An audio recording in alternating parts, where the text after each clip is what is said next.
Habíamos quedado entonces en que la luz es una parte de la radiación electromagnética, es decir, es una radiación electromagnética de una determinada frecuencia. Es la frecuencia que denominamos visible. Hay frecuencias más altas, hay frecuencias más bajas que no podemos ver.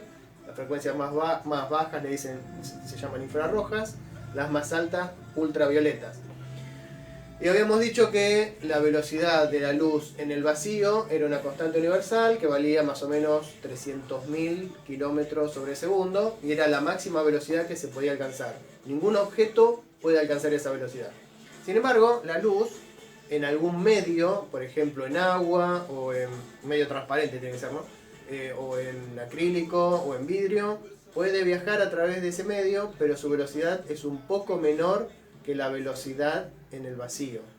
Y además, cada uno de esos materiales transparentes, a cada uno de esos materiales transparentes los podíamos, digamos, caracterizar por un índice que llamaba el índice de refracción. Y ese índice de refracción era la velocidad de la luz en el vacío dividido la velocidad de la luz en ese medio. O sea que iba a ser un número que no tenía unidades y que era siempre un poco mayor que 1. Perfecto. Ahora, ¿qué pasa si esa luz que venía desplazándose en línea recta, a la que por ahora suponemos que está formada por rayos, ¿no? Por un haz de luz, un rayo de luz que viene desplazándose en línea recta por un medio, que podría ser aire o lo que sea, encuentra una superficie de otro medio a la que va a entrar. Por ejemplo, supongamos que tenemos un rayo de luz, supongamos que sea un láser, pero no hace falta suponer que sea un láser, que viene por un medio que podemos suponer que es aire, y de repente se encuentra una superficie de separación con otro medio, que podría ser agua. Entonces tenemos un medio 1 que tiene su propio índice de refracción, por ejemplo el aire, y un medio 2 que tiene su propio índice de refracción N2, que podría ser agua.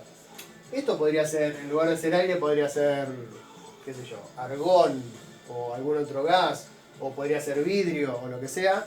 Y este medio 2, en lugar de ser agua, podría ser acrílico o lo que sea. Lo importante es que son dos medios distintos, son dos materiales distintos.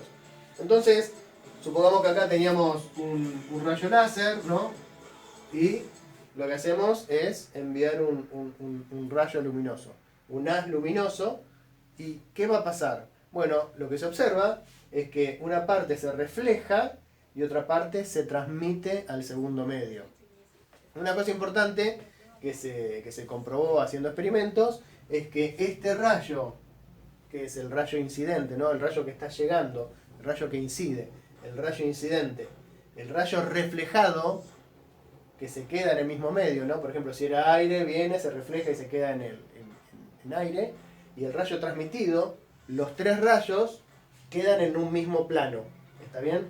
No es que este viene así y el otro sale del plano. Los tres forman un único plano. ¿Está bien? Entonces, hay una manera de medir cómo son los ángulos del rayo incidente, el rayo reflejado y el rayo transmitido. Pero para medir ángulos, primero tenemos que definir desde dónde se miden esos ángulos. Entonces, siempre que tengamos una superficie de separación entre dos medios, repito, por ejemplo, aire y agua, lo que vamos a hacer, a partir de esa superficie de separación, trazar una línea imaginaria, que es esta línea que yo tracé acá. Es una línea imaginaria que no existe en realidad, que sea perpendicular a la superficie de separación. Entonces, lo real, lo único que existe es la separación entre los dos medios, que es esta línea azul. Y la otra cosa que existe es el rayo que llega, el rayo incidente, el rayo reflejado y el rayo transmitido. Lo imaginario es la línea perpendicular a la superficie de separación, esta línea que está en negro. Y a partir de esa línea que está en línea punteada en color negro, se mide el ángulo incidente, el ángulo reflejado y el ángulo transmitido. ¿Qué es el ángulo incidente? Es el ángulo que forma el rayo incidente con respecto a esta línea imaginaria. que es el ángulo reflejado, el ángulo que forma el rayo reflejado respecto a esta línea imaginaria. Y que es el ángulo transmitido, es el ángulo que forma el rayo transmitido respecto de esta línea imaginaria. Entonces, ¿cómo se relacionan estos tres rayos? Bueno, hay dos leyes que son muy sencillas. La primera dice que el ángulo que forma el rayo incidente y el ángulo que forma el rayo reflejado son el mismo. Es decir, el ángulo incidente es igual al ángulo reflejado. Esa es muy sencilla. Si yo vengo acá y este rayo forma 30 grados, el incidente, este rayo que es el reflejado también forma 30 grados respecto a esta línea perpendicular. La segunda es un poco más complicada, se llama ley de Snell, porque la descubrió, entre otros, un físico, era holandés. ¿Está bien? Y que relaciona el ángulo incidente con el ángulo transmitido. ¿Está bien? Pero la ley no es tan fácil. Hay que multiplicar el índice de refracción, a ver si está acá, el índice de refracción del medio incidente por el seno del ángulo incidente, y eso es igual al índice de refracción del segundo medio multiplicado por el seno del ángulo transmitido. ¿Está bien? Para los que no se acuerdan qué es seno y es coseno de algo, seno, coseno y tangente son cosas que ya vieron, vamos a hacer un repaso. Pero lo importante es que en este primer paso que estamos dando dentro de la óptica geométrica, tenemos un ángulo, tenemos un rayo que llega a la separación entre dos medios, una parte se refleja y otra parte se transmite. ¿Cómo son los ángulos incidente, reflejado y transmitido? ¿Cómo se relacionan entre ellos? Así, el ángulo incidente y el reflejado son el mismo. Y el índice de refracción del primer medio por el seno del ángulo incidente es igual al producto del índice de refracción del segundo medio por el seno del ángulo transmitido. Y solo con eso vamos a poder hacer varias cosas. Ahora hacemos unos ejercicios. Vamos a empezar con un ejemplo sencillo que en parte es lo que venía hablando, que siempre decía, bueno, aire y agua. Bueno, vamos a suponer que tenemos aire y agua, ¿no? La superficie es horizontal, por ejemplo, por lo tanto, la dirección vertical va a ser la perpendicular, ¿no? Agua en reposo, agua destilada, limpia, y aire. Y tenemos un rayo de luz que incide, ¿no? Que llega a esta superficie y forma 30 grados con esta línea imaginaria vertical. ¿Está bien? Por lo tanto, el rayo incidente tiene un ángulo incidente de 30 grados. Ahora bien, ¿cuál es el índice de refracción del aire? El índice de refracción del aire es 1. Ahora, lo vamos a considerar 1, ¿no? Porque habíamos dicho, el índice de refracción era el cociente entre la velocidad de la luz en el vacío y la velocidad de la luz en ese medio. Entonces me van a decir, ¿pero cómo puede ser que sea 1? Eso puede ser solamente en el vacío. En cualquier medio, la luz siempre viaja un poquito más lenta. Entonces en el aire no puede ser que sea 1. Es cierto. Lo que pasa es que el índice de refracción, lo anoté acá para acordármelo, en el aire es 1,00029. ¿Está bien?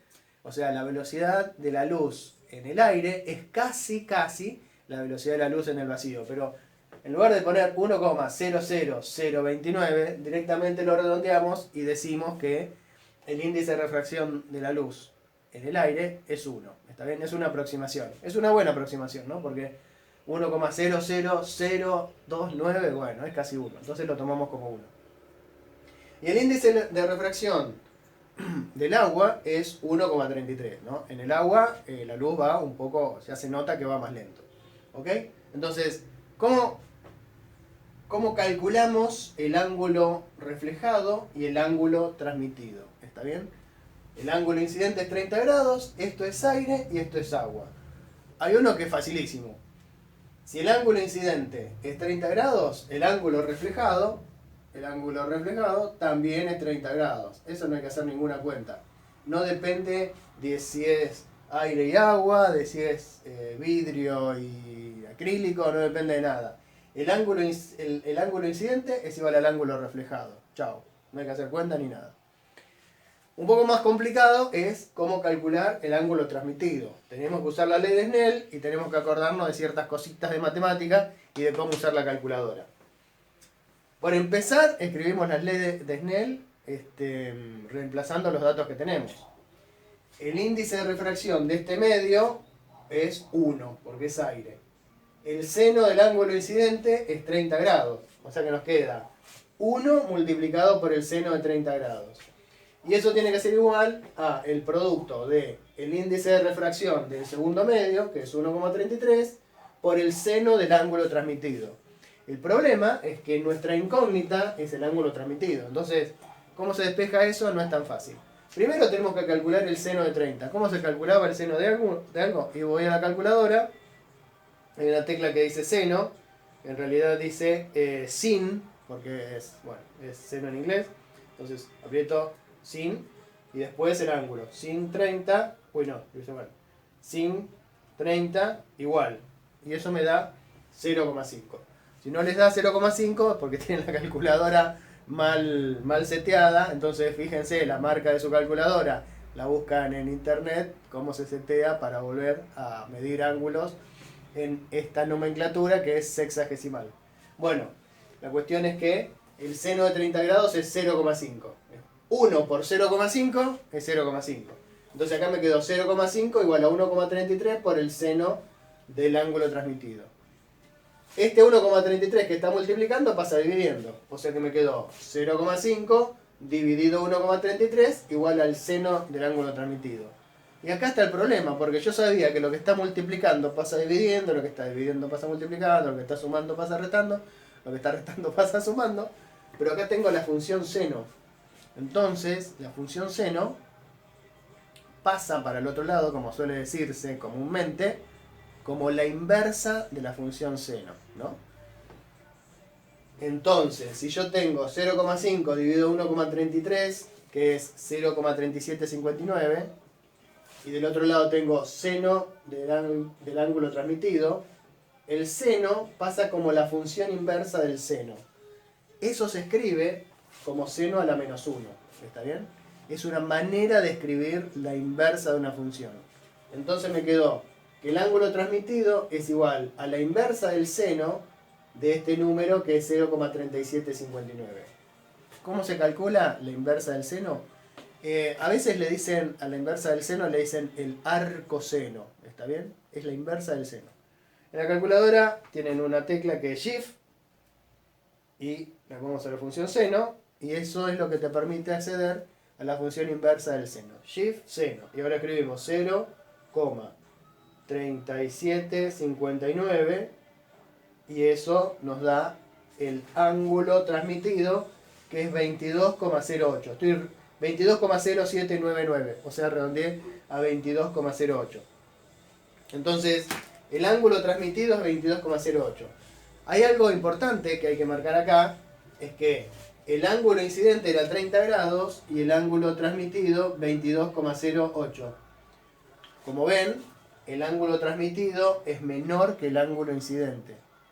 Eso se da siempre que el índice de refracción incidente sea menor que el ángulo, que el índice de refracción del segundo medio. Es decir, fíjense, N1 es menor que N2. Entonces siempre va a ser que el ángulo incidente sea mayor que el ángulo transmitido. Es decir, si este ángulo es mayor que este ángulo, es porque este índice es mayor que este índice. ¿Está bien? O sea, ángulo chico con índice chico con ángulo grande y índice grande con ángulo chico. Eso siempre pasa. Así que es una buena manera para darse cuenta si no están haciendo muy mal las cosas. Bueno, vamos a dejar acá.